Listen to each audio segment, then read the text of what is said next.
Y les doy la súper cordial bienvenida una vez más a otro webinar global del capítulo ICEF Virtual. Mi nombre es Alba Rafaeli, soy la directora de la Comisión de Educación Continua de este capítulo y tengo el honor de que me acompañen además en llevar adelante esta comisión mis colegas Eva Azade y Jorge Costa. Y la verdad para nosotros es un honor estando en este último webinar del año a Marco Leone. Nos costó mucho poder encontrarlo. Nos costó mucho coordinar porque Marco es un colega sumamente ocupado, es un conferencista internacionalmente reconocido, además entrenador, da entrenamientos en varios países, tanto de Latinoamérica como Estados Unidos y España, y además está credencializado por la ICF como Master Coach Certified. Y la verdad es un honor que esté poniendo como el broche de oro de este ciclo de webinars en este capítulo. Así que súper bienvenido, Marcos. Y también quiero agradecer muy especialmente a Carolina Stilano de ICF Global, que siempre nos soporta con esta aplicación para que todos podamos estar conectados. Así que, bueno, tenemos entonces un encuentro muy interesante y va a tratarse sobre las bases emocionales para alcanzar autonomía, el aporte del coaching y el lugar del coach en esta área. ¿De qué trata esto, Marco? Ojalá yo supiera. Bueno, primero que todo, gracias Alba por la invitación y gracias por la paciencia para que lleguemos a poder coordinar este encuentro.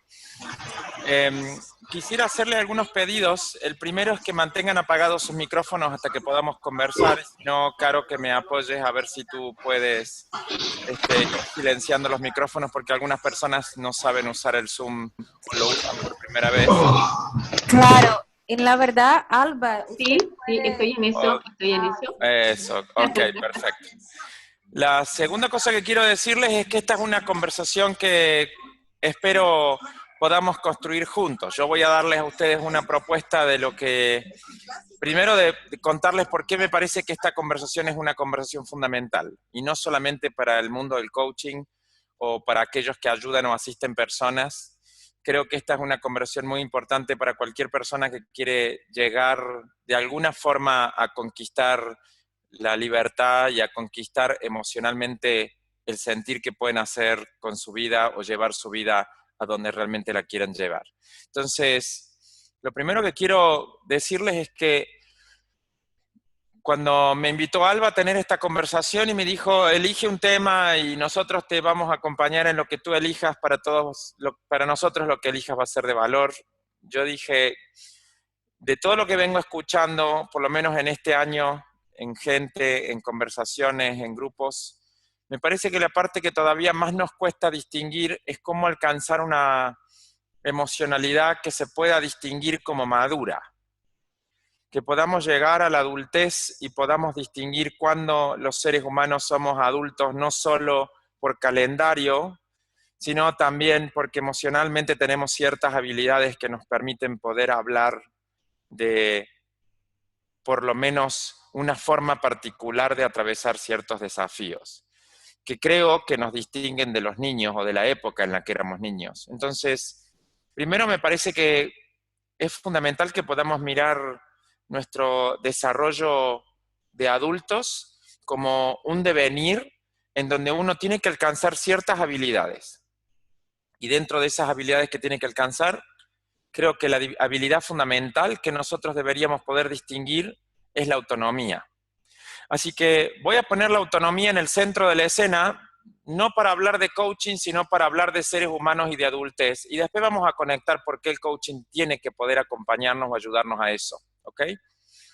Así que les voy a compartir primero una presentación que ya hemos probado que funcionaba, así que ahora espero que no me abandone la tecnología de golpe. A ver, déjenme un segundo. Solo para saber, quiero chequear con ustedes de que están pudiendo ver esta presentación, ¿sí? Deditos arriba, muy bien, perfecto. Quiere decir que estamos más o menos en la misma conversación. Entonces, les voy a contar algo.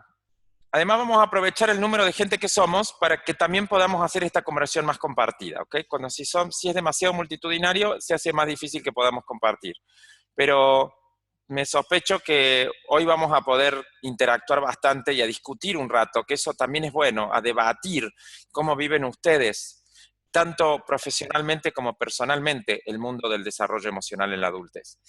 Así que, bueno, el tema que yo elegí entonces como conversación son las bases emocionales para alcanzar autonomía y entonces el aporte y el lugar del coaching para eso.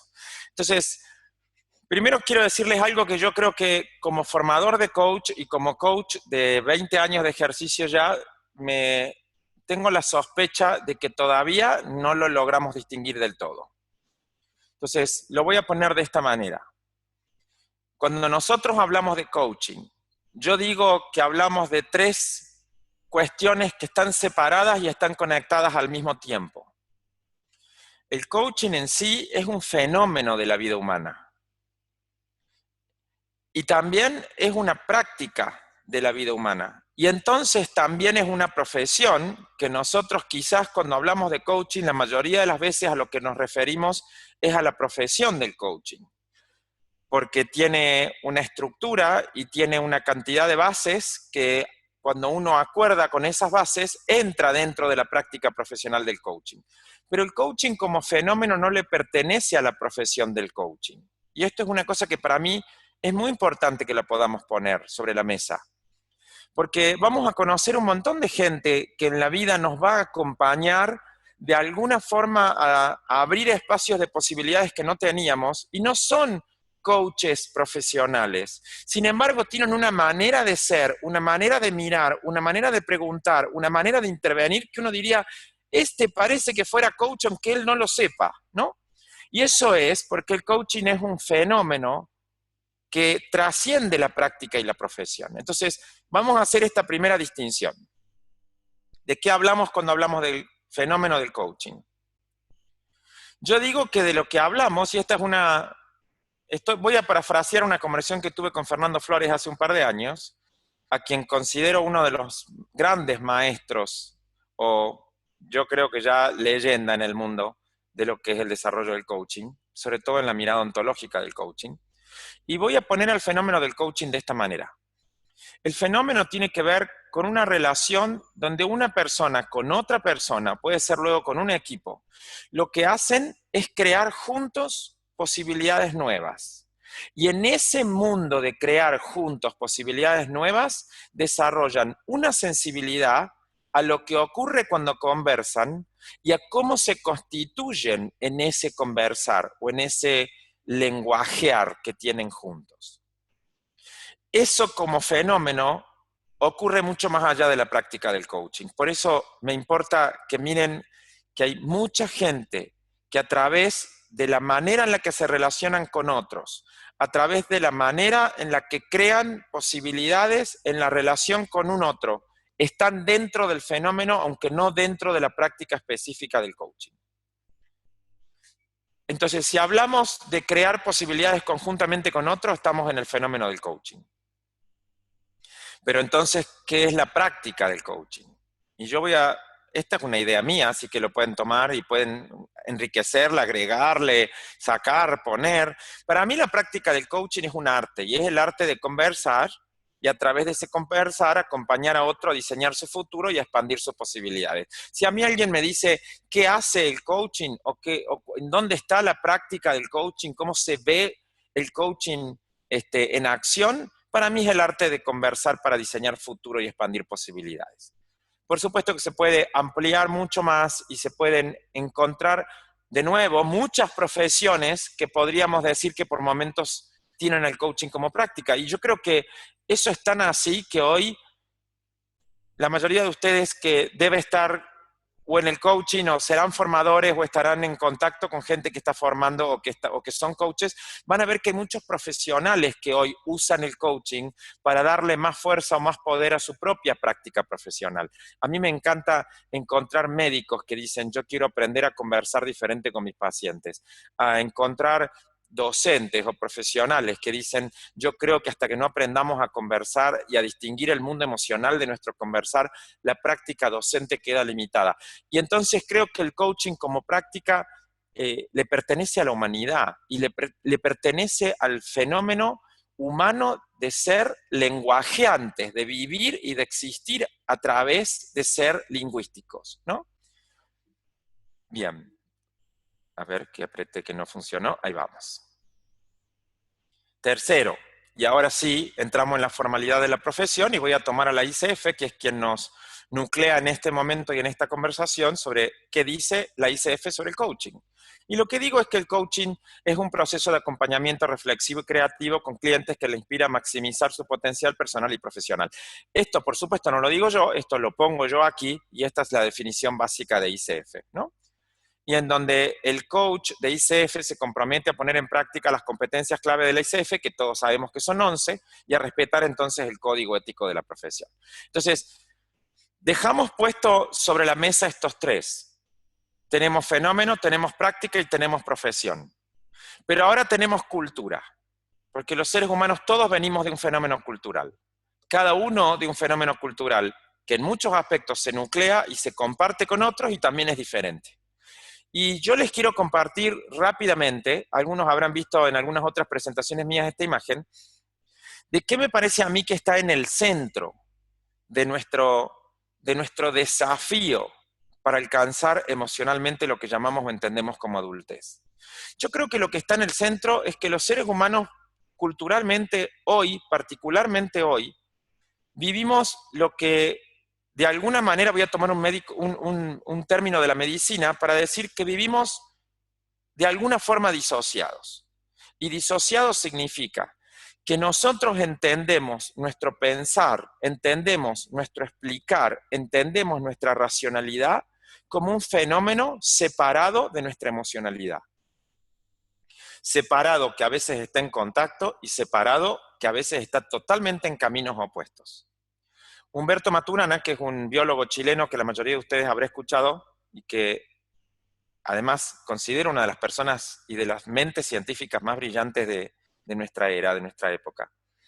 Maturana dice de que la razón va a caballo de las emociones. Y de esto que dijo alguna vez en un congreso hace un tiempo ya, quiero tomar esto como metáfora para decirles que si la razón va a caballo de las emociones, nosotros somos primero seres emocionales y nuestra razón se organiza alrededor de nuestro mundo emocional. Lo entendamos o no. Y por eso viene la pregunta, ¿qué relación tengo yo con mi mundo emocional? ¿Hasta dónde lo distingo o no? ¿O vivo perdido en mi cabeza, en mis ideas, en mis paradigmas, en mis creencias, en mis maneras de pensar, a veces automáticas?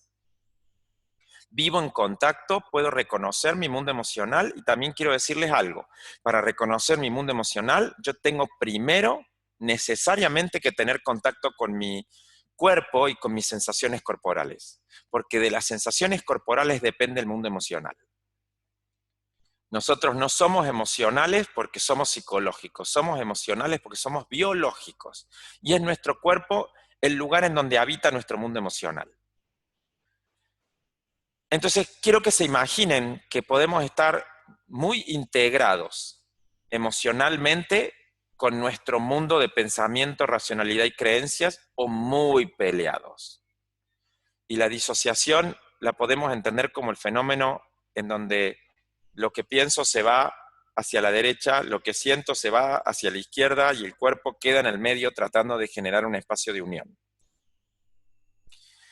Esto también ocurre por la forma en que nosotros hemos sido educados. Nosotros entendemos a la mente y al cerebro. Escuchaba los otros días una conversación de un señor que daba una conferencia por radio en México y decía, mente y cerebro, hablaba y decía, lo que pasa es que nosotros tenemos un problema en la mente porque lo que nos pasa en el cerebro, y usaba mente y cerebro como si fueran sinónimos, y yo pensaba en esta conversación que íbamos a tener hoy y decía, ¿cómo me gustaría invitarlo a este señor a que mire que el cerebro y la mente no son el mismo fenómeno? Que de hecho la mente, o lo que nosotros llamamos mente, hay un micrófono abierto, no sé si lo podríamos apagar. Hola, podemos apagar ese micrófono así podemos escucharnos todos. Gracias, Silvia. Bueno, muy bien. Nuestra mente y nuestro cerebro no son fenómenos, no son el mismo fenómeno. De hecho, nuestro cerebro existe dentro de nuestra cabeza como parte fundamental de nuestra biología, y yo digo como la punta de la antena a través de la cual recibimos información y la transmitimos al resto del cuerpo y también hacia afuera. Pero la mente no es un fenómeno del cerebro. Es un fenómeno de nuestras conversaciones y de nuestras interacciones con otros.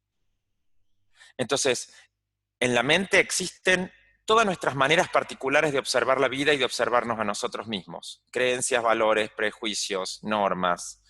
Y la manera en que todo eso se combina para crear hábitos y también entonces para crear deseos. Parte importante de nuestra mente es aquello que nosotros definimos como lo que nos gusta o lo que no nos gusta. Y no terminamos de ver que muchas veces lo que nos gusta y lo que no nos gusta no son más que hábitos que traemos de nuestra propia historia. Entonces se pone difícil encontrar cuando realmente estamos eligiendo, si cuando elegimos como una relación nuestra con el mundo y con el futuro que queremos crear, o elegimos como una forma de reaccionar a la propia, de alguna manera, al propio impulso de nuestros hábitos, o de nuestra historia, o de la inercia de nuestros hábitos. Entonces la mente no es una cosa en la cabeza, es una forma particular de relacionarse con el mundo. Y desde ahí, yo creo que esta propia disociación cultural, porque además es cultural, ha provocado que los seres humanos vivamos en dos grupos grandes de emociones, y me parece que muchas veces los educadores, y creo que los coaches no están exentos de esto, confundimos, hablamos de emociones como si las emociones o los estados de ánimo fueran un único fenómeno. Y yo particularmente tengo la idea de que las emociones como mínimo son dos fenómenos diferentes. No dos emociones, sino dos fenómenos donde se agrupan un montón de emociones. Si yo miro la mente como la forma de relación que uno tiene con el mundo, uno también tiene una relación con su mundo emocional. Y por eso quiero tomar esta distinción. Y quiero decir que las emociones primarias, de alguna forma, son el tipo particular de emociones que nosotros vemos en los niños. Son las emociones que tienen directamente que ver con manifestar lo que le pasa a la sensación corporal y manifestar auténticamente lo que en ese momento estoy impulsado o movido a hacer. Por ejemplo, cuando una persona está triste y está en una emoción primaria en la tristeza, lo más probable es que la acción que le emerja es el llanto. Sin embargo, hay mucha gente que está triste y se ríe casi histéricamente o casi nerviosamente, podríamos decir. Hay gente que está enojada y se ríe. Y ahí es en donde podemos entrar a mirar las emociones que vamos a llamar emociones secundarias. Porque las emociones secundarias son la expresión emocional de nuestros prejuicios. Nosotros tenemos ideas particulares de qué tenemos permitido mostrar y qué no. Tenemos creencias culturales particulares de qué está bien y de qué está mal mostrar en determinado momento. Y entonces armamos emociones secundarias en donde lo que se disocia es lo que yo muestro de la piel para afuera con lo que yo percibo de mí o pasa conmigo de la piel para adentro. Y ahí se desdobla el mundo emocional. Se crea una doble faz, casi como si fuéramos dos personas en el mismo momento. Una conversación que yo tengo sobre lo que pasa conmigo y que quiero proyectar hacia afuera, o que quiero que la gente sienta o vea de mí, y la otra que es la que voy teniendo conmigo. En muchos aspectos, las emociones secundarias lo que van a provocar es que yo me sienta emocionalmente luego separado del mundo, o en la sensación de que la gente no termina de entender lo que yo siento o lo que me pasa. Y eso ocurre porque no lo termino nunca de manifestar. Lo que manifiesto no es nunca directamente, cuando estoy en una emoción secundaria, lo que le muestro al otro no es exactamente lo que me está pasando. Entonces eso empieza a generar de alguna forma que yo me sienta aislado del resto. Voy a ir agregando un montón de información y reflexiones para que luego lleguemos a un punto en común, pero si alguno tiene alguna pregunta o quiere pararme y agregar algo o quiere decir algo en particular, por favor siéntase libre de prender el micrófono y de pedir para preguntar, ¿ok? Puede ser que si lo que me van a preguntar venga un poquito más adelante, les pida tiempo para contestarles, o también puede ser que se los contesto en el momento o lo podamos debatir un ratito, ¿ok? Así que siéntanse libres, esto no es una clase, esto es una conversación. Sé que ahora teniendo la presentación puesta ya no nos estamos mirando del todo, por lo menos yo a ustedes ya no los veo, pero por favor siéntanse libres para preguntar, ¿ok? Hasta ahora no tenemos comentarios, Marco. Muy bien, gracias Alba, muy bien. Sigamos entonces. Si la mente no tiene que ver con el cerebro, sino con una forma particular de relacionarse con el mundo, lo que sigue es de qué hablamos cuando nosotros hablamos del mundo. Y acá viene una pregunta fundamental que para mí fue de mucho valor en estos años de trabajo y de estudio con Fernando Flores, que es el poder distinguir que nosotros no vivimos en un mundo, vivimos en muchos mundos, porque los mundos se refieren a distintos universos de práctica que tienen sentido para el que está dentro de esa práctica. Por eso van a ver que cuando uno se cambia de cultura, tuve la maravillosa posibilidad hace unos años de hacer un viaje de la India y me encontré con un montón de prácticas que para ellos son tremendamente llenas de sentido y que para mí no hacen ningún sentido, y que conmociona ver el sentido que tiene para ellos. Entonces son universos en los que uno, para poder entrar, tiene que poder compartir no solo la práctica, sino el sentido. Si no, la sensación es de que es otro mundo y se vive en un mundo que no es el mío. Si podemos mirar a los mundos como universos de prácticas que dan sentido, lo que sigue es definir qué es el coaching. Y el coaching pertenece al mundo de los que quieren reflexionar sobre su vida y sobre su vivir, y creo que además, si pudiéramos agregarle algo más, creo que el coaching también pertenece al mundo de los que quieren aprender a renacer más de una vez, o sea, a poder tener el camino y la habilidad para rediseñarse muchas veces en la misma vida. Casi decirles vivir muchas vidas en la misma persona o en el mismo espacio de tiempo, ¿no? Y eso es posible porque los mundos son interacciones de conversaciones, por eso vivimos en mundos como universos de prácticas que dan sentido, y eso tiene que ver con lo que entendemos como mente, entendiendo la mente como el espacio de relación con los demás, o con la realidad, o lo que distinguimos como realidad. Porque autonomía. Y ahora vamos a empezar a darle de alguna forma vamos a empezar a tejer esta conversación, a ver si podemos armar alguna especie de estructura que nos sirva para entender hacia dónde queremos movernos. Así que déjenme que los confunda un rato y los llene de información, y después que vamos a barajar toda esta información y ver si logramos algunas conclusiones que sean importantes para la vida nuestra. Si ustedes buscan autonomía en el diccionario, van a ver que la autonomía tiene que ver con que las normas o los valores o aquello que yo considero son principios, para mí, los pueda poner yo mismo. Esa es la base de la palabra autonomía. Uno mismo y norma.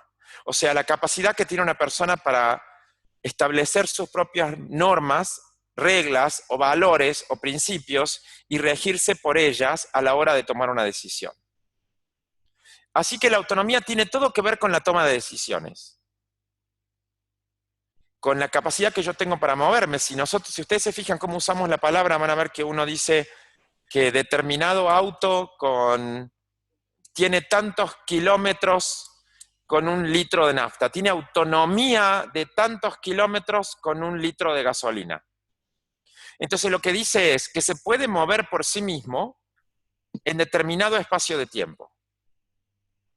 Entonces tiene que ver con una capacidad de sentir, de pensar y de poder tomar decisiones por sí mismo.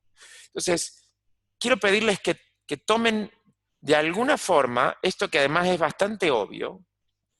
No pretendo iluminar, pretendo poner las bases y revisarlas juntos, de que básicamente aquel que trabaja en coaching, o que pide coaching, o que se interesa por el coaching, su básico interés es la autonomía. ¿Es la autonomía personal o es la autonomía de las personas a las que va a asistir o va a acompañar? Que tengan la capacidad para poder de alguna forma tomar decisiones por sí mismos, conectando lo que piensan y lo que sienten. Así que la autonomía no es solamente aquello que yo logro cuando yo logro permiso de la autoridad fuera mío, sino básicamente es asumir una autoridad, por lo menos la autonomía en la adultez. Asumir la autoridad que yo mismo necesito tener para poder hacer algo.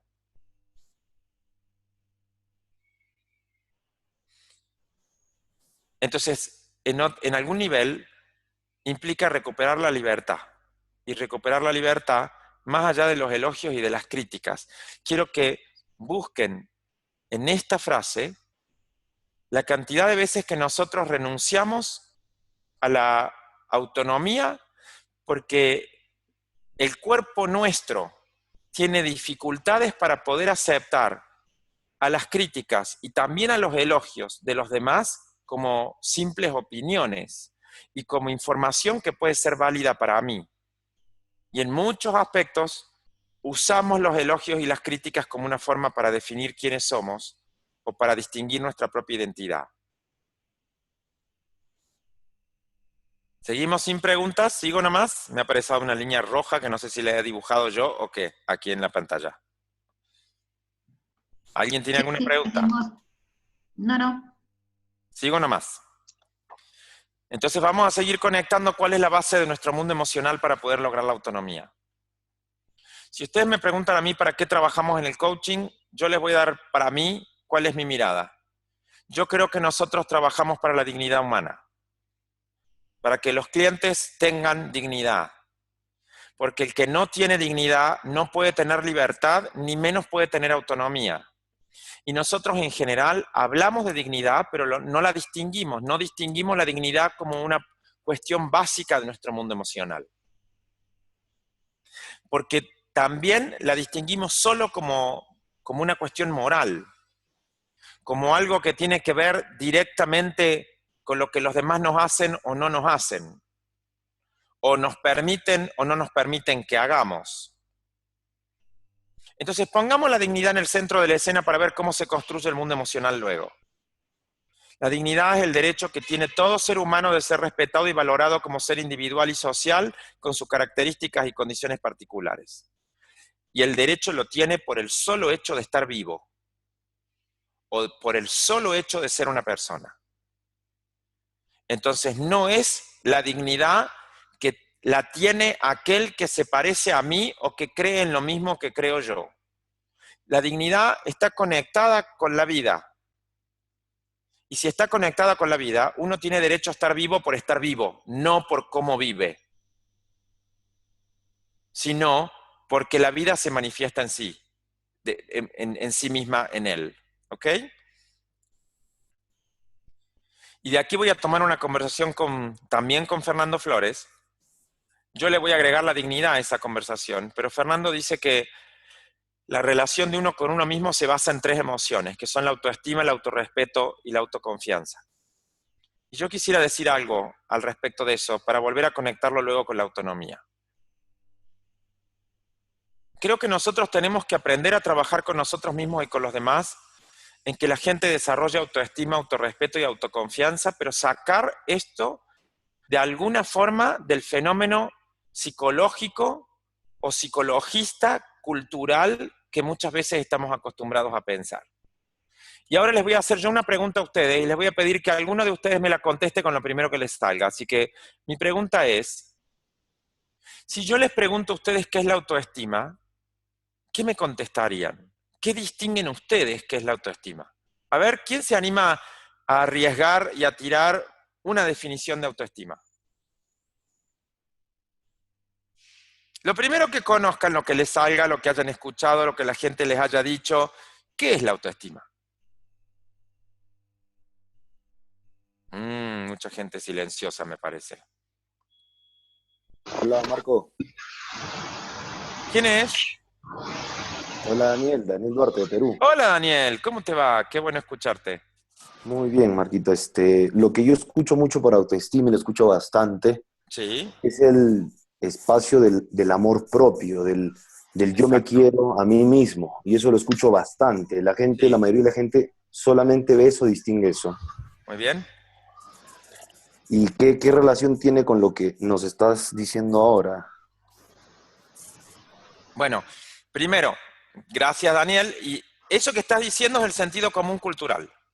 La mayoría de la gente lo que piensa es que la autoestima es el fenómeno donde yo me planto frente a un espejo y repito 30 veces por día, yo me acepto y me quiero como soy, y entonces surge algo adentro mío que después lo llamamos autoestima. Primero quiero decirles que eso no funciona de esa manera, ¿ok? Porque no somos seres individuales.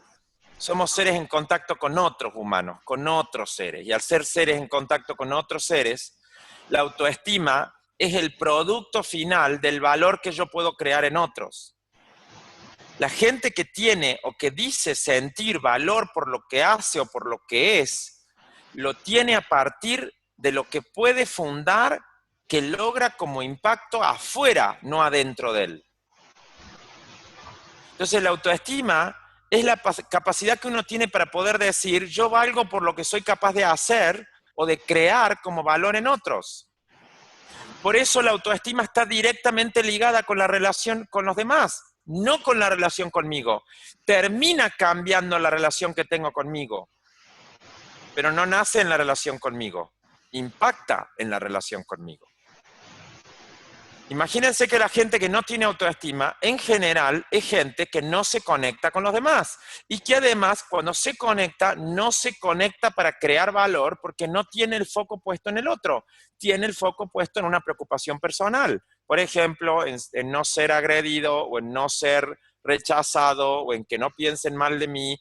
Y la misma preocupación me aísla de querer hacer algo por el otro, con lo cual cada vez tengo menos autoestima. De hecho, si ustedes me preguntan cuál es una de las emociones que más se contrapone a la autoestima, es el miedo al rechazo. Porque el miedo al rechazo a mí no me deja ofrecer, no me deja salir a la calle a darle algo a alguien. Me encierra dentro de la conversación que tengo sobre mí. Ok, así que les quiero hacer esta invitación. Miremos la autoestima no como un fenómeno de la piel para adentro, sino como la consecuencia de lo que yo soy capaz de crear para afuera, que luego impacta en la manera en la que yo me miro a mí mismo. Por eso hay otra emoción que se contrapone a la autoestima, que es la culpa. A ver, ¿quién me define qué es la culpa? Hoy es con examen la cosa, ¿eh? Para mí es esa emoción que surge como consecuencia de que transgrediste algo que estaba como tácito, ¿no? Y fue transgredido. Bien, muy bien, muy bien, muy bien. Sí, sí, sí. Transgredir o también no haber hecho algo que yo digo que debería haber hecho. Es romper un principio. Romperlo significa que no debería haber hecho lo que hice o que debería haber hecho más y no lo hice. Va para cualquiera de los dos lados. Por eso la culpa siempre se va a dar de narices con la autoestima. No se puede tener autoestima y vivir en la culpa, ¿eh? Eso también ténganlo, anótenlo en algún rinconcito para que cuando les toque trabajar con alguien, no digo ustedes, con ustedes, pero por lo menos con alguien que venga diciendo lo que me pasa es que siento culpa, sepan que además van a tener que trabajar para que alcance autoestima. Marco. Sí, ¿dónde estás? Yo, acá estoy. Puede ser que también por eso decimos que nos sube el autoestima cuando el otro nos devuelve algo que nosotros hayamos hecho importante para él o que veamos nosotros el valor que creamos en el otro. Y eso es lo que nosotros habitualmente decimos, no, me sube la autoestima. Pero no es porque yo me estime más, sino porque el otro, siento que me estima más el otro a mí. Después, un juego de palabras, pero lo veo así, como decir, mientras más siento que el otro me estima, me sube la autoestima, pero como que el juego de palabras de autoestima no, la palabra está mal puesta. Claro. En realidad, la autoestima, como yo te dije recién o les decía recién, es el producto final de lo que yo soy capaz de crear como valor en el otro. Si yo primero creo valor en el otro y cuando yo creo valor en el otro, luego me siento bien conmigo, yo me siento bien conmigo por lo que hice afuera mío.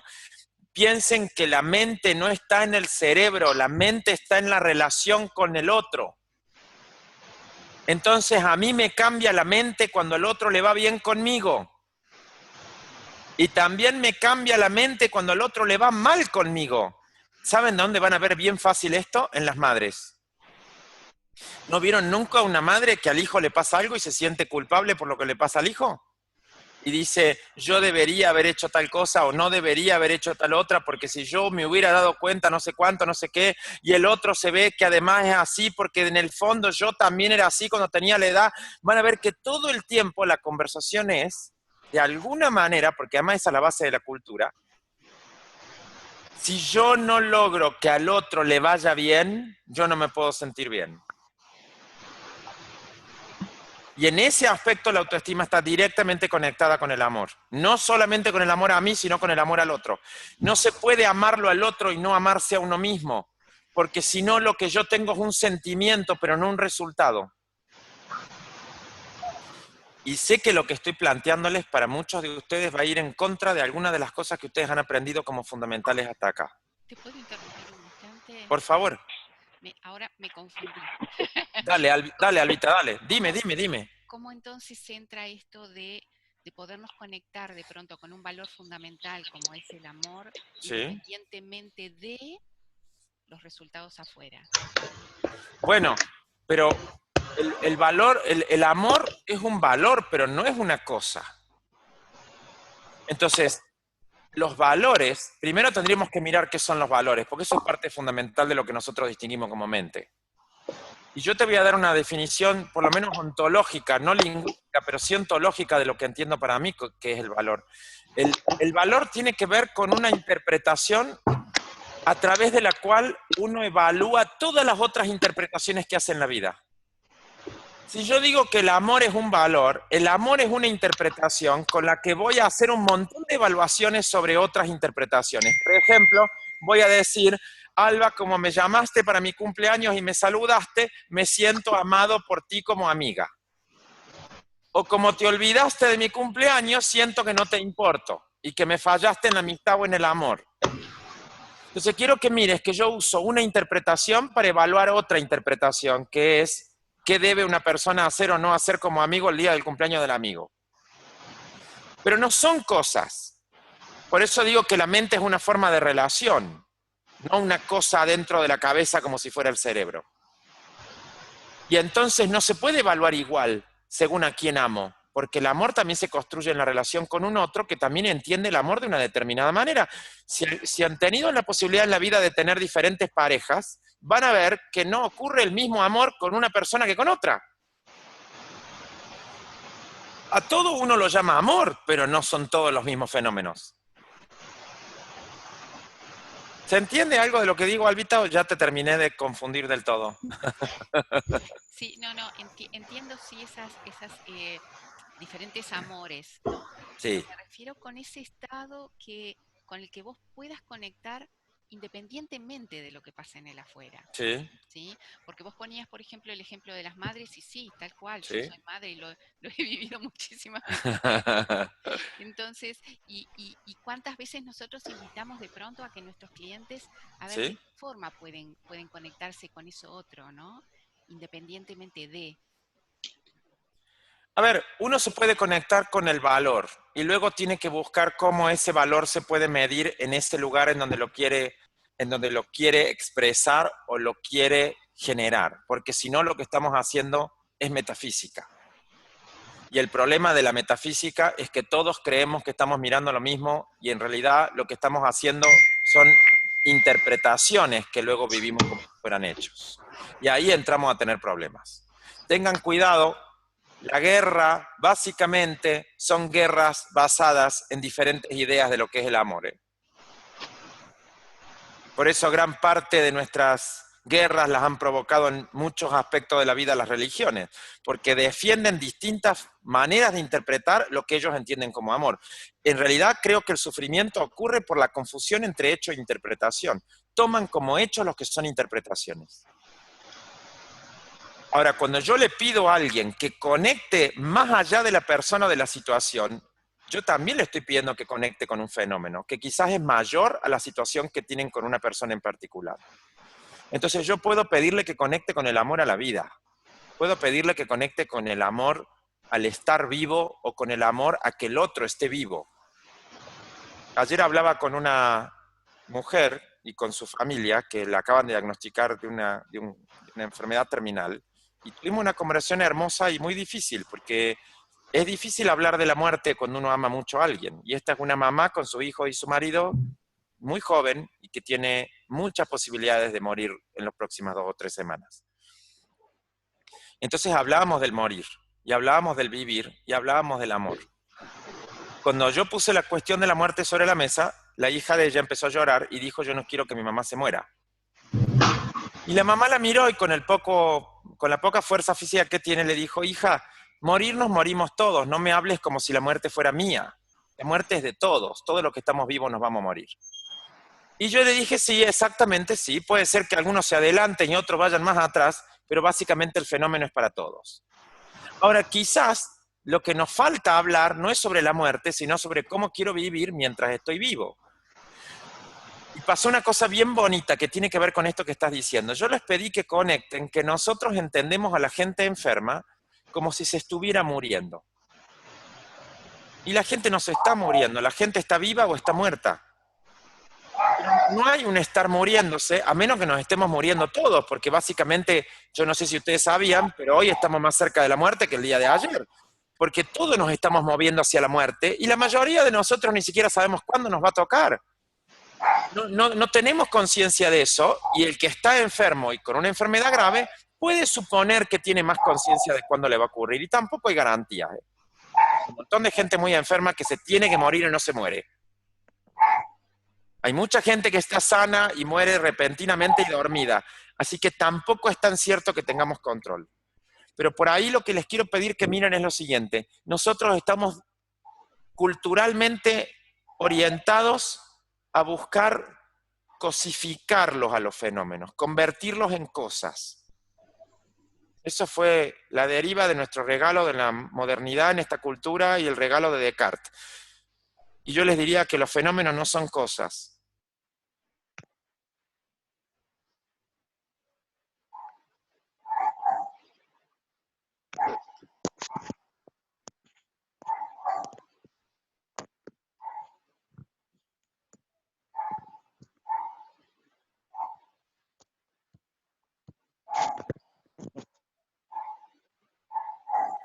Hola, Melida. Marco, se cortó el sonido. ¿Ahora me escuchan? ¿Se cortó? Sí, ahora sí, gracias. Puede ser que esté yendo y viniendo el internet. Entonces, déjenme decirles algo más. El autorrespeto tiene que ver con la capacidad que yo tengo para poder, de alguna forma, mirar con amor quién soy y la vida que he llevado hasta acá, por lo cual también tiene que ver con mi capacidad para cuidarme. Y para cuidarme amorosamente. Habilidad que también tiene todo que ver con la autonomía. Y muchas de las veces lo que nos pasa cuando llegamos a la adultez es que perdemos la capacidad para cuidarnos con amor. A veces directamente no la hemos tenido desde el comienzo. Y la autoconfianza tiene que ver con la habilidad que uno tiene para poder atravesar situaciones nuevas y también para navegar la incertidumbre, porque uno no sabe qué va a pasar mañana, uno se compromete. A ver, el fenómeno del compromiso es fundamental para lidiar con la incertidumbre. Los seres humanos no nos comprometemos porque nos queremos comprometer. Nos comprometemos porque si no nos comprometemos no tendríamos cómo lidiar con el no saber si mañana vamos a estar vivos o muertos. Entonces el compromiso es una forma de lidiar con la incertidumbre. Yo te prometo que mañana nos encontramos y tomamos mate o hacemos un webinar o no sé qué, o voy a tu casa. Luego puedo cumplir la promesa o no. Y de hecho, muchas promesas que vamos a hacer no las vamos a cumplir. Pero es una forma de intervenir en un futuro que es incierto. Si el futuro fuera cierto y ya supiera cómo va a ser, no necesitaría comprometerme. Entonces quiero que pongan el compromiso dentro del contexto de correr riesgos, de entrar en situaciones nuevas. Y entonces, otra vez, el miedo, y sobre todo el miedo al error esta vez, se va a meter en el medio del desarrollo de la autoconfianza. Hay mucha gente que no va a desarrollar autoconfianza porque no vaya a ser que me salga mal. Marco, Sí, diga. me hace mucho sentido o lo relaciono mucho, yo como abogado, Sí. con la obligación de medio y de resultado. A ver, ¿cómo sería eso? Los abogados tenemos obligación de medio, no de resultado. Ya, Es perfecto. decir, como estamos en una relación que no depende pura y exclusivamente de nosotros, sino que hay un juez y hay una contraparte, la obligación de todo abogado es una obligación de medio, Muy bueno. de tener, digamos, de estar acudir a todos los medios y todo lo que tenemos nosotros disponible Claro. en el objetivo de cuidar a nuestro cliente o de cumplir lo que nos pidieron. Claro. Pero no tenemos la obligación del resultado. Y eso, cuando lo pienso, genera mucha liviandad. Y ¿Para quién? Para el abogado. Ah, gracias. Claro, el abogado que no te puedo asegurar, y nos ayuda también a abrazarnos a la incertidumbre y a navegar el juicio, sabiendo que nosotros vamos a hacer lo mejor que esté a nuestro alcance, pero no vamos a garantizar un resultado. Entonces, Sí. por eso lo relaciono mucho con el tema de la autoconfianza y navegar la incertidumbre. Podemos, porque de por sí le quitamos el peso al resultado. Hasta que va a venir algún día un cliente que nos diga, vamos a hacer un acuerdo. Yo le pago este monto de dinero porque usted me acompañe y ponga lo mejor, y luego le pago este monto de dinero si ganamos. Sí.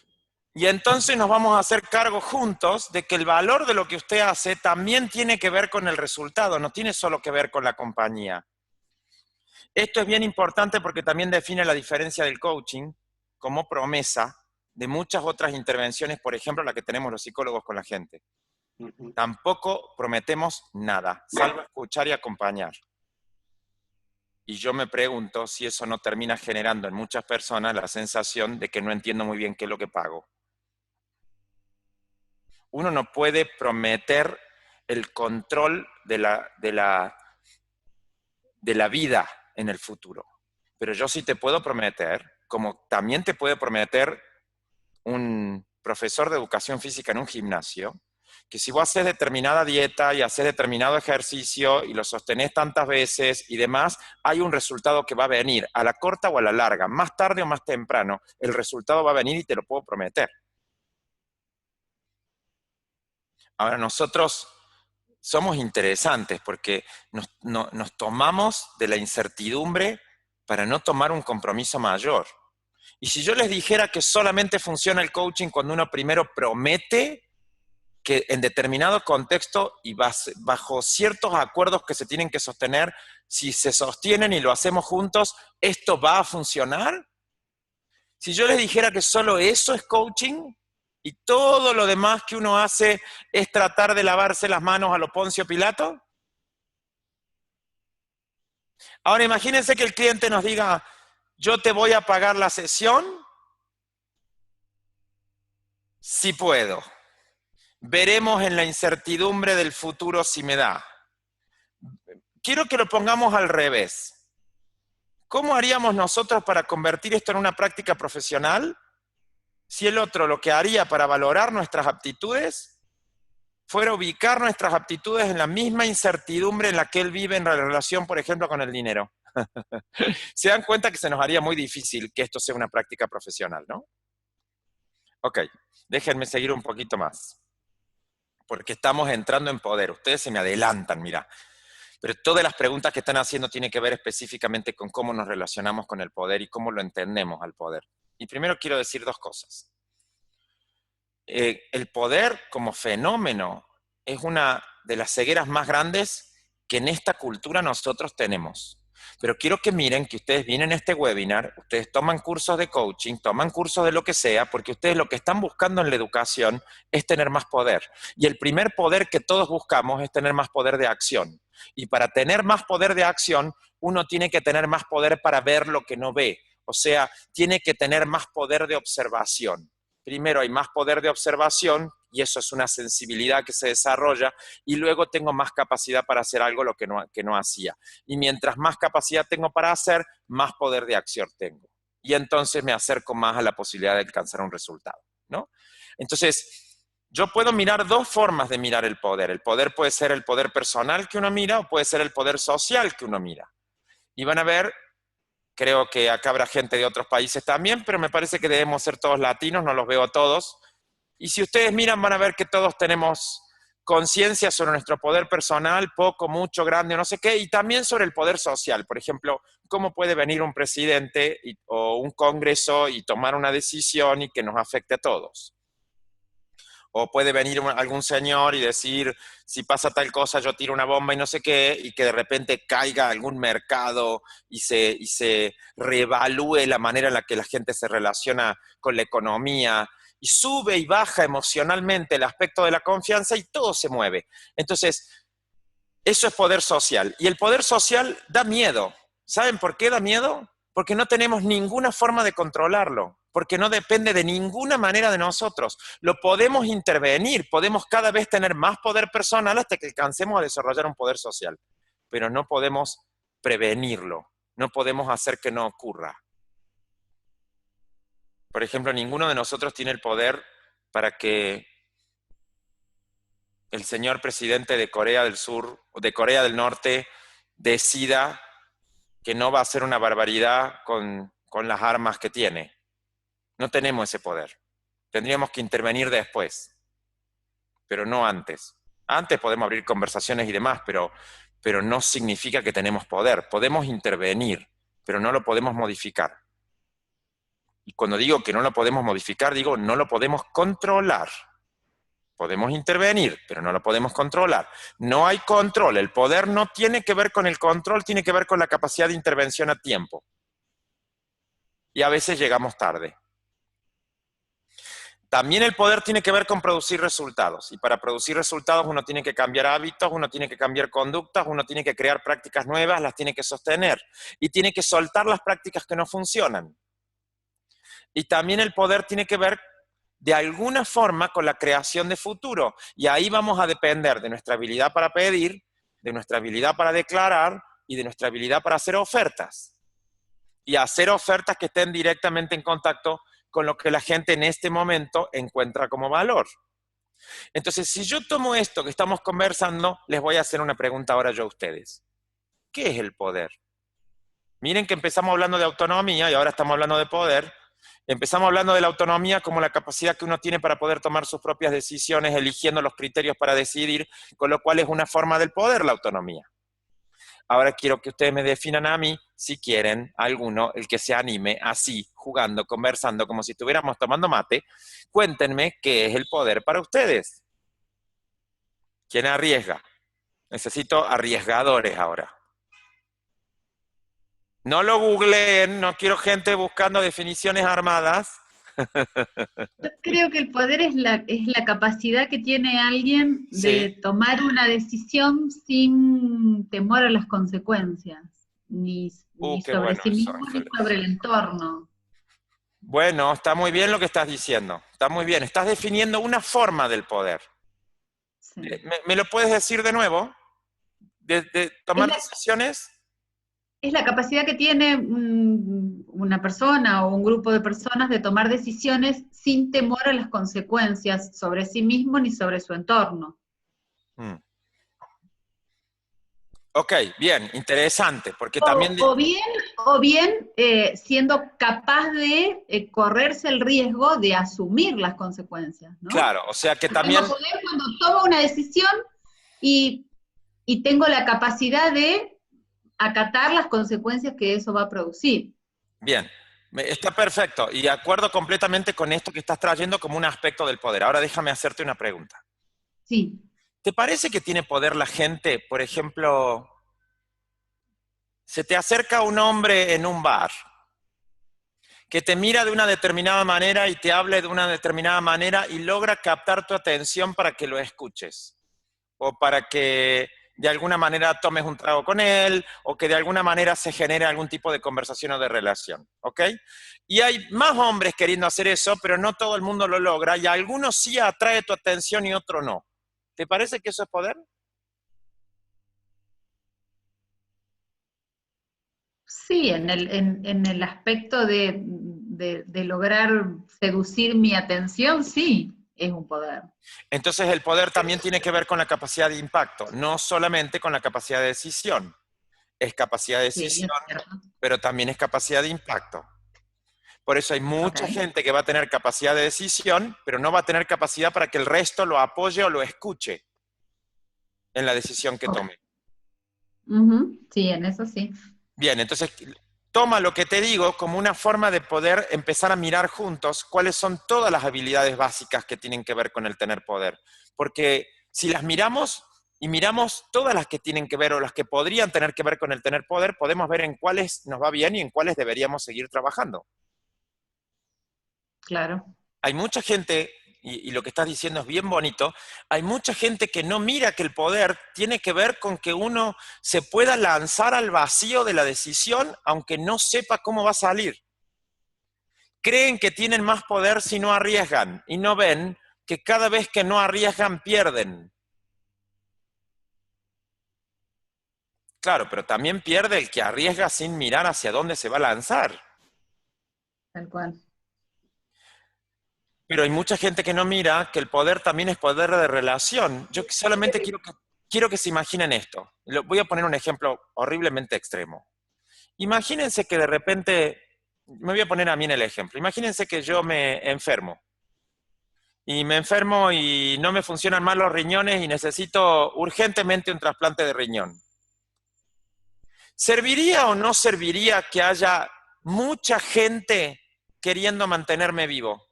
Por ejemplo, apoyando de alguna manera para que el riñón aparezca. ¿Serviría en ese momento o no serviría que yo sea un ser solo a que yo sea un ser con enorme relación amorosa y respetuosa con mucha gente? Para mí, ¿serviría? Sí, claro. Claro, serviría para mucho. Ustedes se dan cuenta de que el que no está conectado con nadie, tampoco el otro tiene mucho interés en darle una mano. Y el que está conectado con muchos, hay gente que va a sacarse un riñón y se lo va a dar. Y eso no tiene que ver con una decisión, tiene que ver con una capacidad de impacto, con una acumulación de poder dentro de la relación que uno tiene con el otro. Entonces, uno de los poderes más grandes que tenemos es el poder de la relación que somos capaces de crear. ¿Y con cuánta gente podemos crear ese poder? Porque ahí lo que vamos a definir es nuestra capacidad de impacto. No solamente nuestra capacidad de acción o de resultado. El tamaño de mente, el tamaño de mundo en el que puedo vivir. A ver, vamos a ponerlo de esta manera. El poder, lo voy a decir en términos de Fernando, es la capacidad de movilizar recursos e impactar en otros a través de ser uno, la fuente o el embajador, me gusta mucho esa palabra que él usa, de las posibilidades del otro. Quiero que vuelvan a leer esta frase porque tiene mucho de lo que estamos queriendo desarrollar en esta conversación. Capacidad de movilizar recursos e impactar en otros a través de convertirse uno en el representante, en el embajador de las nuevas posibilidades para el otro. Yo no voy a parar hasta que aparezcan nuevos mundos para la persona que está conmigo. Y entonces en esa relación, para el otro, yo ejerzo de alguna manera una posibilidad que él por sí mismo no tiene. Pero no la voy a tener yo, la vamos a crear juntos en la relación, por eso es una co-creación. Por ejemplo, van a ver que uno identifica como poderosa a gente que a uno en determinados momentos de la vida lo ha visto más grande de lo que uno se ha visto a sí mismo. Eso pasa mucho cuando uno es niño o cuando uno se encuentra con maestros, con mentores, a veces con coaches, que terminan de alguna manera generando que yo ponga en tela de juicio mis límites y me anime a atravesarlos. Entonces también el poder es un poder dentro de una relación. no es una cosa adentro de uno.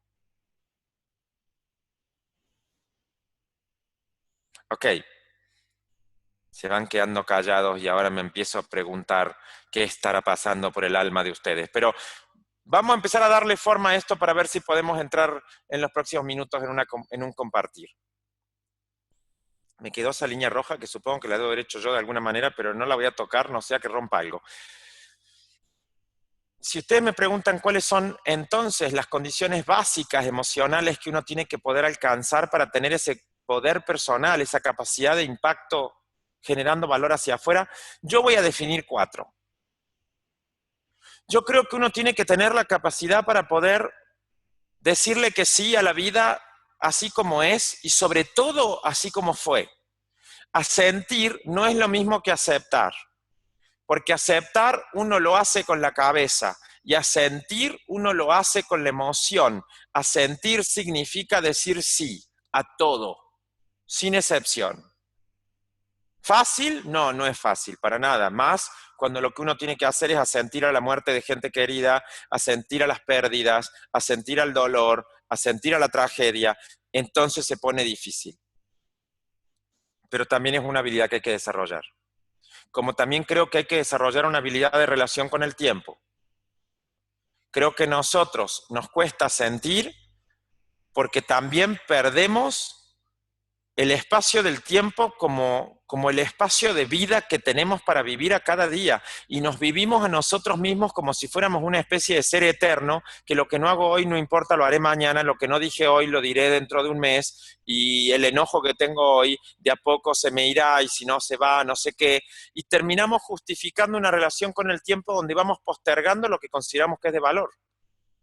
Hasta que en el medio muchas veces terminamos perdiendo antes de alcanzar lo que buscábamos.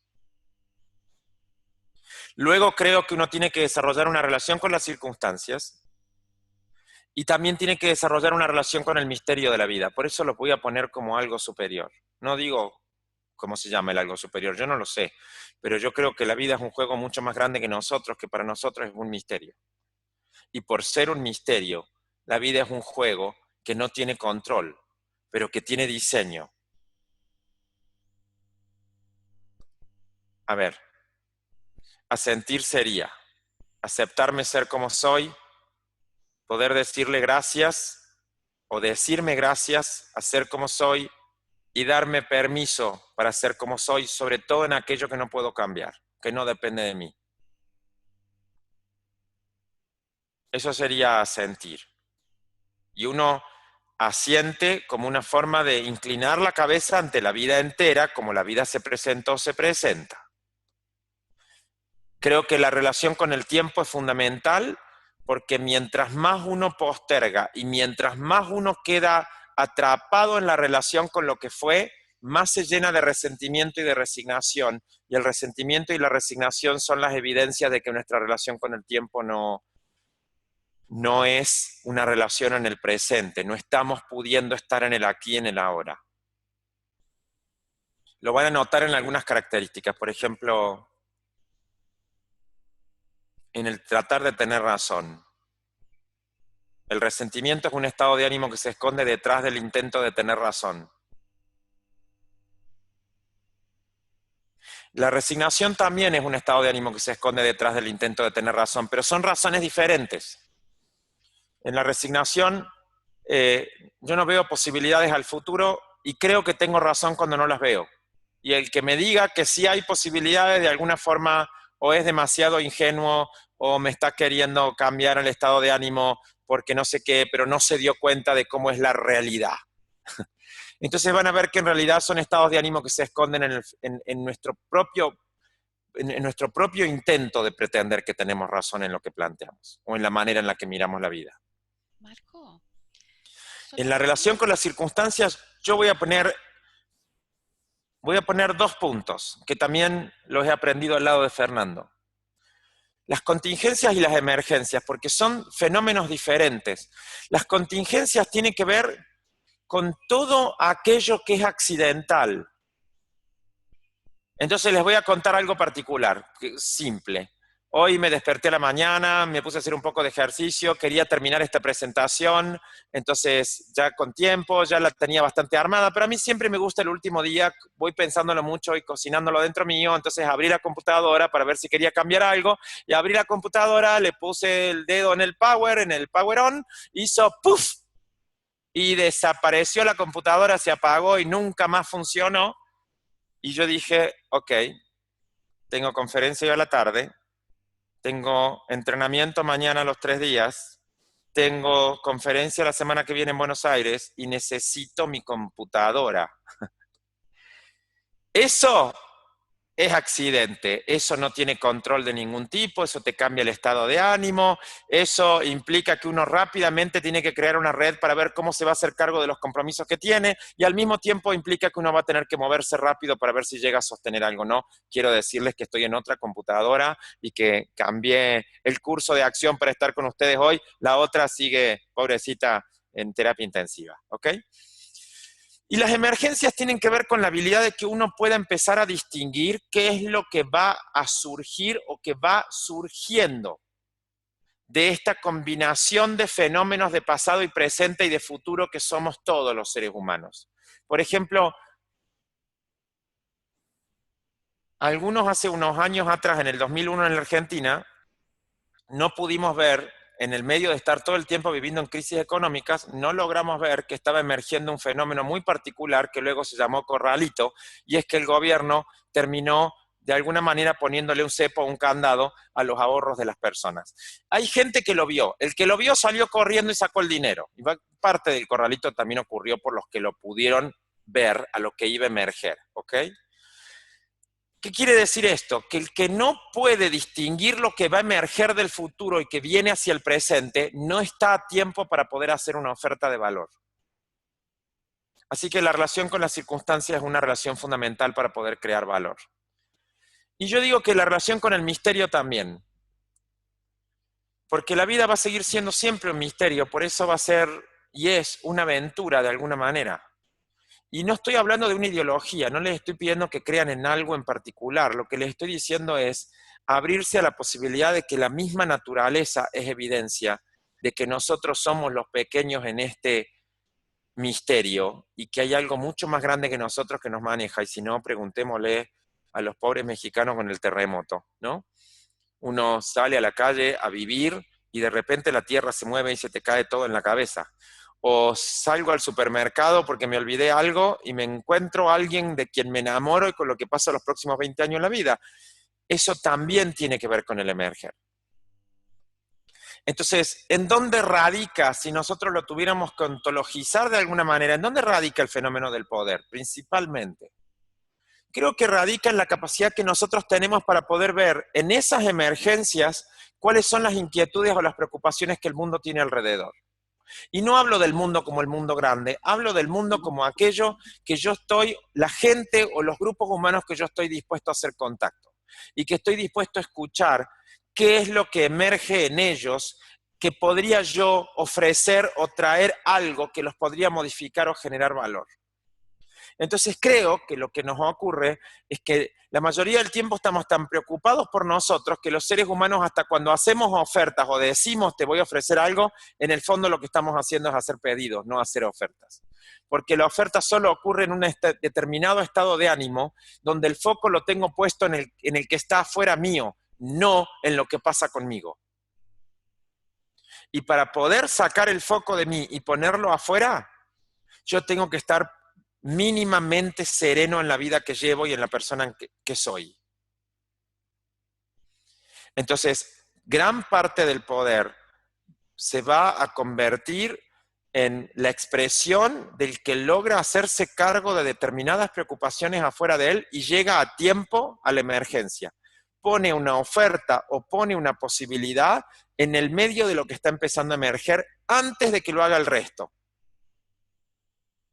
Y esa es la base del liderazgo también. Y también es la base del crecimiento económico, es la base del crecimiento productivo, es la base del poder como capacidad para acumular recursos. La base está en que yo llegue a poder conectar con lo que emerge como preocupación del mundo afuera mío. Con lo cual hay que desarrollar la habilidad para estar mirando preocupaciones y no solo mirando lo que pasa conmigo. Y desde ahí lo que va a surgir es que el poder lo que va a traer es abundancia. Y yo quiero ponerles una frase, yo digo, parece una frase de Facebook. Vieron que nosotros usamos el Facebook muchas veces para poner frases de domingo, digo yo, que nos lleven a la relación de expansión de nuestros estados de ánimo. Pero lo voy a poner, aunque parezca frase de Facebook, y les voy a decir esto. La abundancia ocurre como una forma de agradecimiento, como una forma de vivenciar la gratitud en la conciencia de todo lo que tengo disponible. Porque lo que ocurre en la gratitud como estado de ánimo es que yo me empiezo a ser consciente de todo lo que tengo disponible.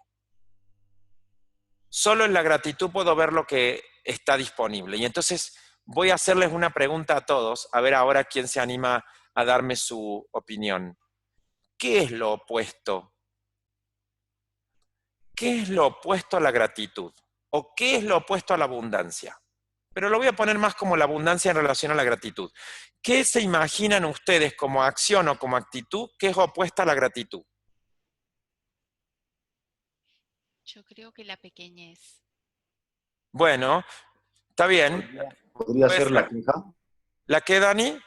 La queja. Sí, la queja. Sí, absolutamente. Absolutamente. Lo opuesto a la abundancia y a la gratitud es la queja. ¿Cuántos de ustedes dirían que nosotros vivimos en países que se han profesionalizado en la queja?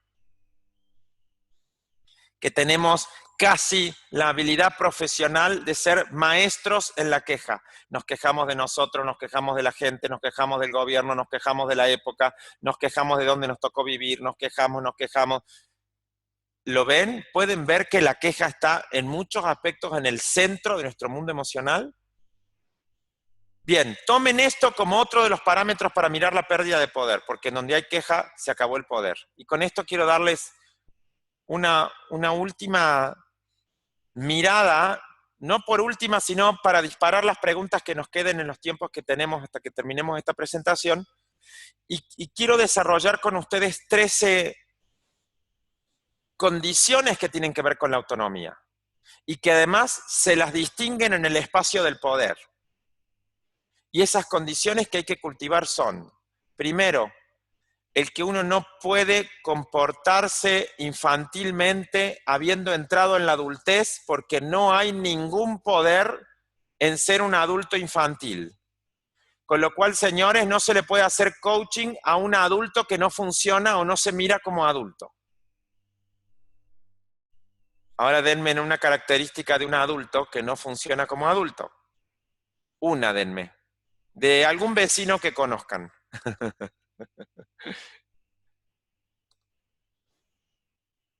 Acaban de decir una recién. El adulto infantil se expresa a través de ¿qué? La queja. De la queja. Eso lo hacemos todo el tiempo. El adulto infantil se queja. No, cuando éramos niños no nos quejábamos. No decía la mamá, vamos a comer pasta, y uno decía, no quiero pasta, quiero milanesa, y empezaba a hacer el berrinche, y empezaba a llorar, y no sé qué. Van a ver que el adulto infantil, la queja la tiene en el centro de la escena. Señores, no se puede asistir a un adulto que no está dispuesto primero a pararse como adulto para recibir la ayuda. Otra condición de la autonomía es que tienen que poder estar presentes. Presentes inclusive a la conversación de ayuda que se va a tener. Tienen que tener posibilidad para dar y tienen que tener habilidad y apertura para poder tomar lo que se les dé. El que da y no tiene ninguna posibilidad o apertura para tomar, no puede entrar en el amor. El amor y el compromiso en la relación dependen más del que toma que del que da. Y con eso termino de pegarle un palo en la cabeza a nuestro paradigma social, ya lo sé, y si se confunden, mejor aún. Fundamental en la autonomía es la creación de intimidad. Miren cuánto de todo lo que está aquí, los que conocen los parámetros de evaluación que usamos en ICF, miren cuánto de esto podrían usar y mirar dentro de las competencias que se nos piden para poder decir que hacemos coaching o que hacemos coaching profesional. Crear intimidad, la disposición para la acción, la disposición a tomar responsabilidad sobre la acción, la disposición para estar continuamente en desarrollo, me mantengo abierto, no hay un momento donde yo diga ya lo sé todo y no tengo que aprender más nada y ahora que vengan y me consulten. Siempre vamos a estar en el misterio, siempre vamos a estar en desarrollo continuo. La disposición para estar en emociones primarias y evitar las emociones secundarias, evitar las emociones que se basan más en cómo tengo que ser para poder ser aceptado que en la autenticidad que yo necesito tener para poder ser yo mismo. El respeto, la posibilidad de reconocer que uno está en las peores épocas siempre vive habiendo logrado algo. Eso es vivir en el éxito. Porque si ya hemos logrado no morirnos, si hemos logrado sobrevivir, aquí ya estamos en el éxito, aunque tengamos un mal estado de ánimo, ¿eh? Porque el éxito no tiene que ver con el estado de ánimo, tiene que ver con las condiciones en que la vida se logra sostener. El amar, el aceptar y el agradecer. Busquen todo esto, busquen estos 13 puntos, como si fueran habilidades a desarrollar y háganse cada uno esta pregunta ahora. ¿Cuál de estas me sale muy fácil? ¿Y cuál de estas va desmejorando hacia el fin de semana? O diría, acá necesito coaching, me parece, porque no tengo la menor idea ni cómo entrar en ella. ¿Y alguno de ustedes diría que las tiene las 13 bastante bien desarrolladas? Yo quiero coaching de esa persona ahora. Me ofrezco de coaching. Ok, muy bien. Vamos a parar la presentación y, señores, vamos a conversar, si quieren, por supuesto. A ver, ahí estamos. Muy bien. Ahora quisiera micrófonos y a conversar.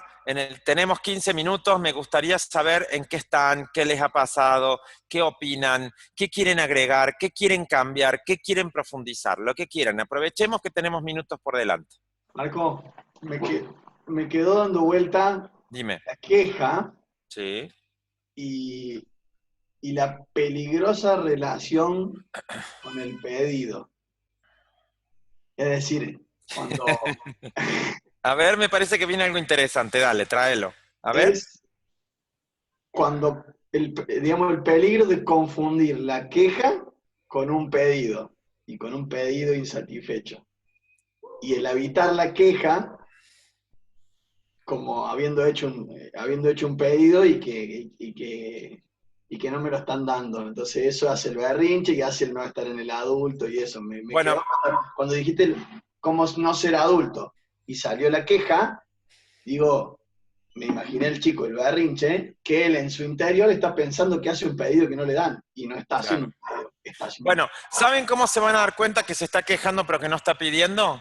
Porque le van a decir, bueno, te doy esto, y va a decir sí, pero. Claro. Le dice, bueno, te doy esta otra, bueno, sí, pero tampoco era tan así. Bueno, pero te doy esto otro, bueno, sí, pero me parece que ya es tarde y que ya no es lo que yo necesitaba y no sé qué. Con lo cual van a ver que además el que se queja está dramático.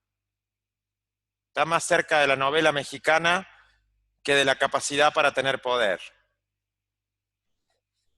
Y yo no sé ustedes, pero yo la única persona que conozco que ha logrado poder a través de la queja es Thalía, y creo que solo le funcionó para las novelas. El resto no estoy muy seguro que en la vida le haya funcionado, espero que no lo tenga en la vida, no lo sé, no la conozco, pero es muy importante que podamos empezar a mirar que el desarrollo del mundo emocional tiene que ver en la adultez con la capacidad de impacto.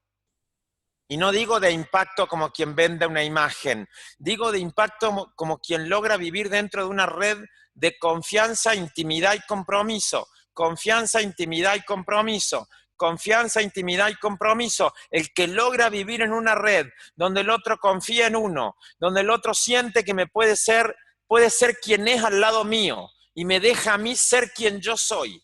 Y además se puede comprometer a la relación conmigo, esa persona tiene el camino abierto para lograr lo que se proponga. Tiene el contexto para lograr lo que se proponga.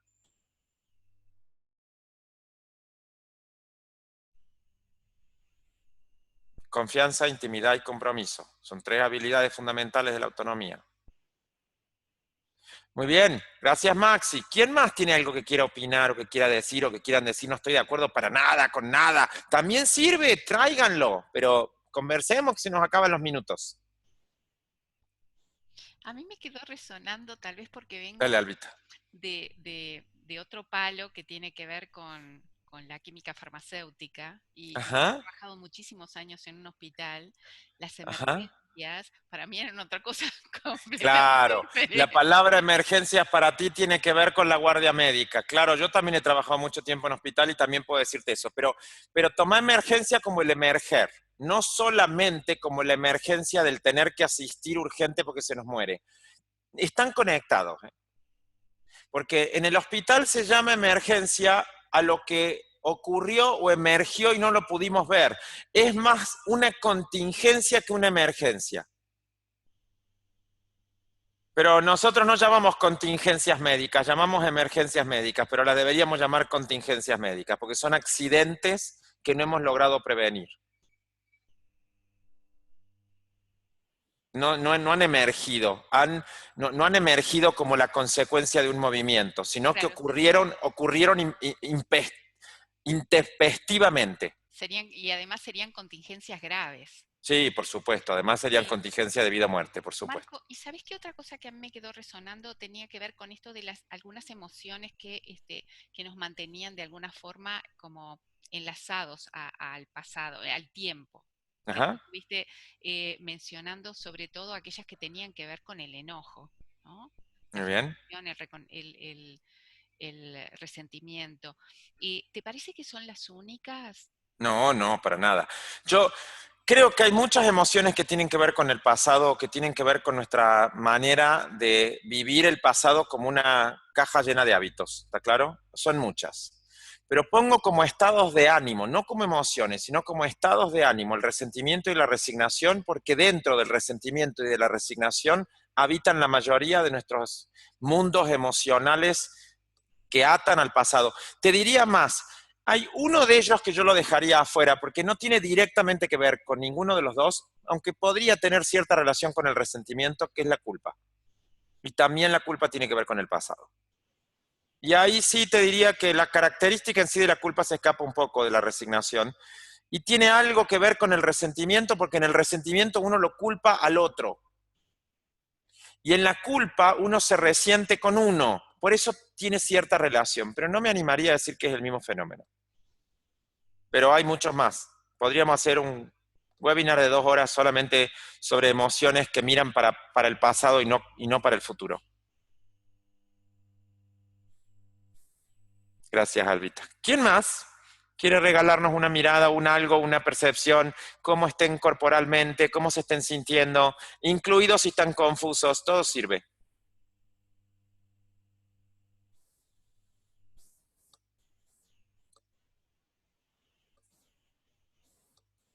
Uh-huh. Hola, negro. Hola, hermano mío. Les presento a mi querido hermano. Desde lejos, acá estamos. ¿Cómo ¿Cuál estás? es, negro, la relación entre la queja y la satisfacción? Porque yo Qué creo bueno. que la queja viene directamente muy apegada a la gente que vive insatisfecha. Hay mucha gente que vive insatisfecha. Claro. No porque no tengan, simplemente porque es una emoción en la que viven continuamente. Exactamente. Es un estado de ánimo. Exacto. Entonces, como es un estado de ánimo... Y la queja es una consecuencia directa de vivir insatisfecho. También, Sí. creo yo. Sí, estoy de acuerdo completamente. Pero entonces ahora lo que seguiría, yo te voy a cambiar la pregunta. Y la pregunta que voy a hacer es, ¿qué es la insatisfacción? Que quien vive en la insatisfacción vive en una continua queja. Entonces, ¿qué hace que la gente vivamos en insatisfacción muchas veces en la vida? Y ahora yo te voy a dar una respuesta mía, que no sé si va a ser así para todos, pero por lo menos que los sirva como linterna para iluminar el fenómeno, porque generalmente la insatisfacción no es un fenómeno que nosotros lo miramos con facilidad. Para mí la insatisfacción es una persona que no tiene estándares para evaluar cuándo va a estar completo o satisfecho. Entonces, el que no tiene estándares, haga lo que haga, siente que no llegó. Logre lo que logre, siente que no alcanza lo que tiene. Y ahí sí, mi opinión es que la insatisfacción tiene mucho que ver con el resentimiento como estado de ánimo de fondo. Porque el resentimiento tiene que ver con la incapacidad para aceptar los hechos que la vida nos han traído hasta acá. Y la insatisfacción tiene que ver con la capacidad para aceptar los hechos de lo que logré hasta acá o de lo que vengo logrando. Con lo cual siempre es más importante lo que podría faltar que lo que está. Con lo cual van a ver que también el insatisfecho no disfruta de lo que logra. ¿Por qué? Porque si disfruta se le cae el resentimiento. Y ahí es en donde entra la relación con la queja. ¿Por qué entra la relación con la queja? Porque uno no puede vivir resentido y no quejarse. La queja... No, y no puede vivir insatisfecho, principalmente. Por supuesto, entonces la insatisfacción y la queja, los dos, son mano derecha y mano izquierda del resentimiento, como estado de ánimo. Pero entonces miremos de dónde viene el resentimiento. El resentimiento viene de haber vivido mucho tiempo en la vida viviendo situaciones o hechos que se me pone muy difícil aceptar que hayan sido de esa manera. Entonces terminan definiendo mi relación con el presente y entonces mi relación con las posibilidades a futuro. El resentimiento es una fábrica de resignación, porque una vez que yo no logro aceptar lo que fue, tampoco puedo lograr aceptar que lo que se venga vaya a ser bueno. Y para muchos, si fue malo, no necesariamente va a ser bueno, va a ser malo después, puede llegar a ser muy bueno, pero no lo logran distinguir como bueno a lo que viene. Quedan en la queja de que ¿qué querés que haga con lo que fue, con lo que me hicieron, con lo que no me dieron o con lo que sea? Entonces, queja y insatisfacción definen que uno ya no tenga más parámetros de satisfacción. Pero yo a los insatisfechos siempre les pregunto algo. Y la pregunta que generalmente les hago es, ¿cómo vas a medir que lograste lo que te propones o lo que decís que querés? ¿Y cómo vas a medir que lo lograste celebrar o disfrutar? Y son preguntas capciosas, te voy a decir por qué. Porque no tienen ninguna reflexión sobre el disfrute. Te dicen, no tengo la menor idea de cómo voy a hacer eso. Bueno, muy bien, entonces vamos a detenernos acá y vamos a diseñar cómo lo vas a hacer. Porque si no lo logras hacer, no tengo ningún interés en que lo logres. Si vas a seguir logrando para quejarte de haber logrado, yo prefiero que no hagas. Porque si no, yo estoy trabajando para que vos te metas en el mismo looping que no te deja vivir la vida que te mereces. ¿Saben qué va a hacer la vida con gente así? En algún momento le va a provocar un accidente o una pérdida tan importante que ya nada de lo que logre tenga mucho sentido. Y lo va a resetear, lo va a poner en cero y le va a decir, muy bien, vos no tenías satisfacción con lo que lograste, veamos qué haces ahora que perdiste lo más importante que tenías. Bueno, esa persona se va a deprimir más, porque ya viene en una situación en donde no sabe reconocer los logros que tiene. Sí. Y por más que le pase una cosa muy grave, lo que va a pasar es que se va a empeorar más una situación que ya está. Yo estoy de acuerdo con vos. Lo más probable es que se deprima más. Y entonces, o pedirá ayuda, porque ya toca fondo, y cuando uno toca fondo tiende a abrirse a pedir. O se termina de cerrar y se acabó ahí. Y también hay movimientos de eso, y por eso hay mucha gente que... La depresión, cuidado con lo que voy a decir, la depresión también tiene que ver con el resentimiento. Y ustedes van a encontrar que la gente depresiva, cuando ustedes la insultan o la tratan mal, van a ver que se enojan y sacan una furia desde adentro que los confrontan a ustedes para querer matarlos y salen de la depresión. Se conectan con el odio y dejan de estar deprimidos. Ahí te das cuenta de que la depresión era una emoción secundaria y que lo primario era el odio. Era el odio, pero no el odio a las personas, era el odio que la vida se presente así para mí y no de otra manera. Y muchas veces para trabajar con depresivos, lo he hecho muchos años en la vida, hay que confrontarlos hasta que te odien. Pero eso no lo puede hacer cualquiera porque tenés que atravesar todo lo que te va a pasar a vos con vos mismo cuando te pongas a confrontar a alguien en una situación así. No, esto lo voy a decir como dicen los del programa de televisión a veces, no intenten esto en casa, ¿ok? Y después salgan a decir que eso lo dijo Marco en el webinar. No, se los cuento como para que entiendan un poco más de mundo emocional, no para que salgan a hacer algo a la calle. Pero sí, las pérdidas de posibilidades a futuro lo que van a provocar es depresión. Gran parte de las depresiones hoy tienen más que ver, no con el pasado, sino con el que el pasado lo que ha provocado es que la gente no sienta que tenga nada para ofrecer en el futuro. No, sienten que no tienen algo de valor para ofrecer y entonces se deprimen. Es una depresión hacia el futuro, no solo hacia el pasado. La justifican en el pasado, pero lo que han perdido es el sentido de lo que sigue, no de lo que pasó. Y ahí hay que trabajar con el diseño de lo que sigue. Pero es una hermosa pregunta, hermano. Muchas gracias. Gracias, Marco. Mari Carmen está con la mano levantada. Ah, dale. ¿Dónde estás, Mari? No te veo.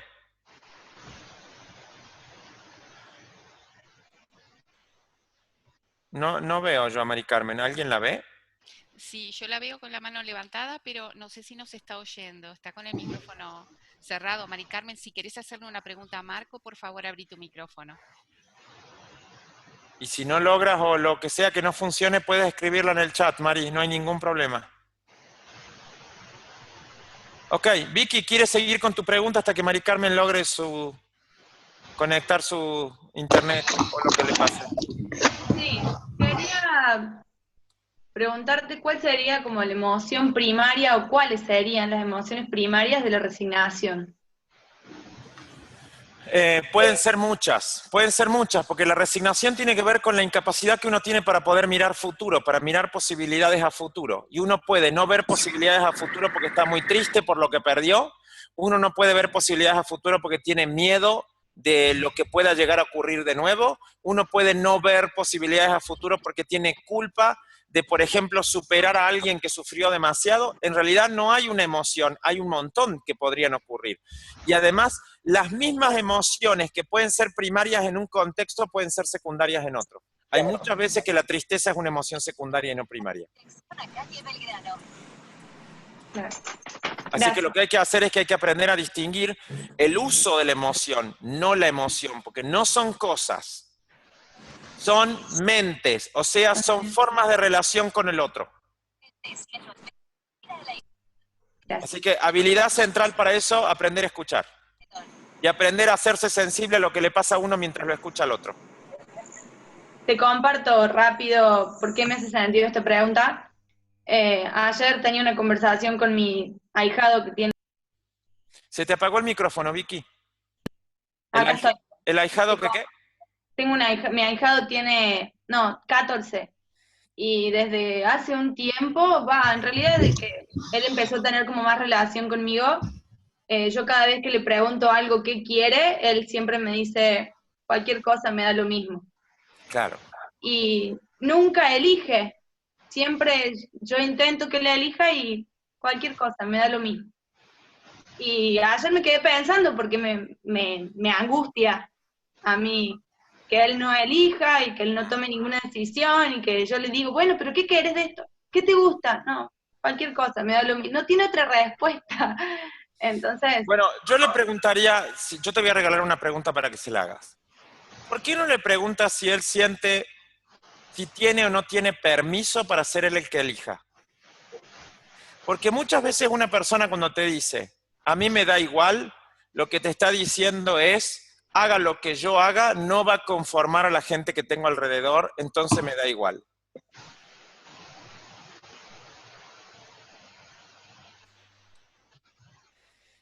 ¿Te sirve la pregunta?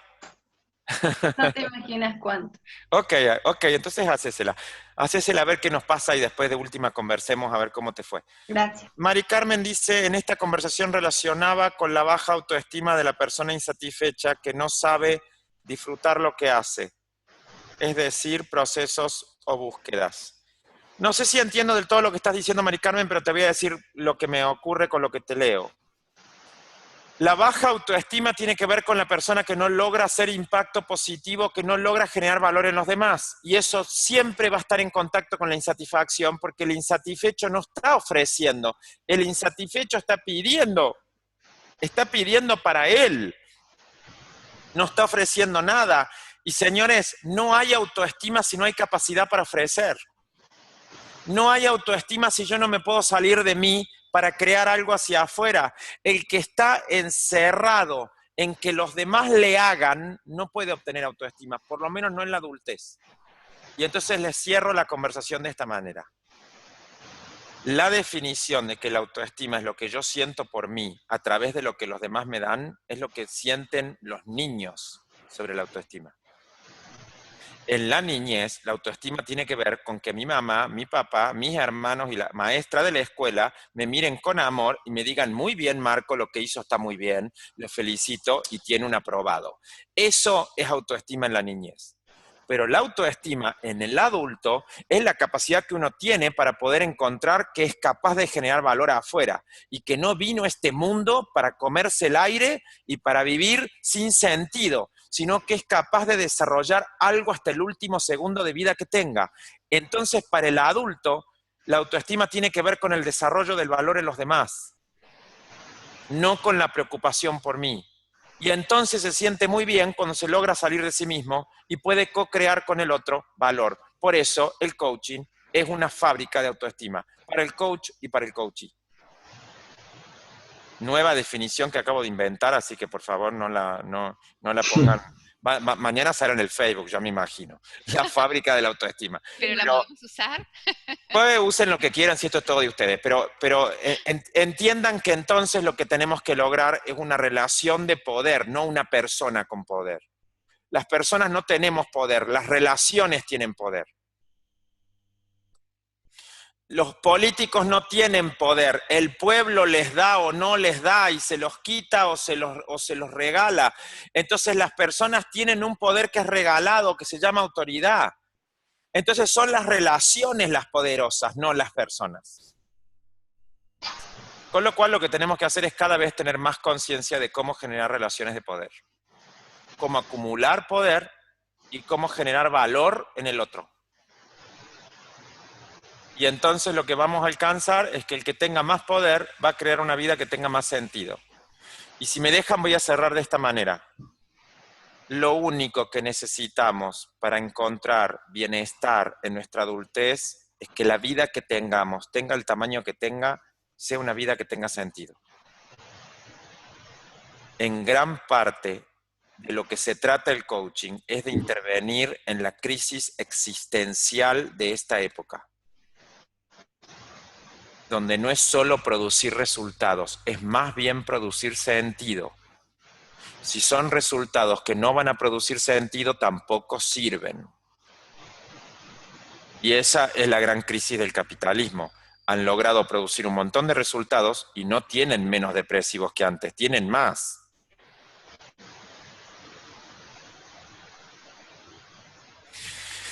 Ok, yo sé que ya nos hemos pasado de tiempo, Albita, perdón, porque cuando yo hablo ya verás que no paro, eso es así. Pero quisiera una palabrita de cómo se van, aunque sea algunos, que enciendan el micrófono y me digan la sensación de cómo se van. Eso es todo, para que le demos una suerte de cierre. Agradecido, Marco. Totalmente agradecido. Muchas gracias. También, muchas gracias. bien informado. Agradecida, Marco. Gracias. Súper interesante. Agradecida. Agradecida. Gracias. No sé si vale la... Con mucho trabajo por delante. Crecido. Bien, muy bien, muy bien. No sé si sirve. Gracias. Inspirada. Gracias, Alba. Gracias, gracias. De verdad que muchísimas gracias, Marco. Te queremos agradecer a ti y a todos los que han dispuesto de este tiempo para acompañarnos hoy, para estar cerrando este ciclo de webinars del capítulo ICF Uruguay. De verdad, sumamente agradecida de haberlos recibido hoy en nuestra casa. Y bueno, los esperamos a todos, por supuesto, el año próximo. Ya van a estar teniendo noticias de nosotros. Muchos de ustedes ya han elegido seguir teniendo información del capítulo, así que les va a llegar la newsletter que se llama Acercando Más Coaching, con toda la información que corresponda. Marco, eternamente agradecida. Gracias. Gracias, Alba, corazón. Gracias a todos. Muchas gracias. Gracias a todos. Gracias, Marco.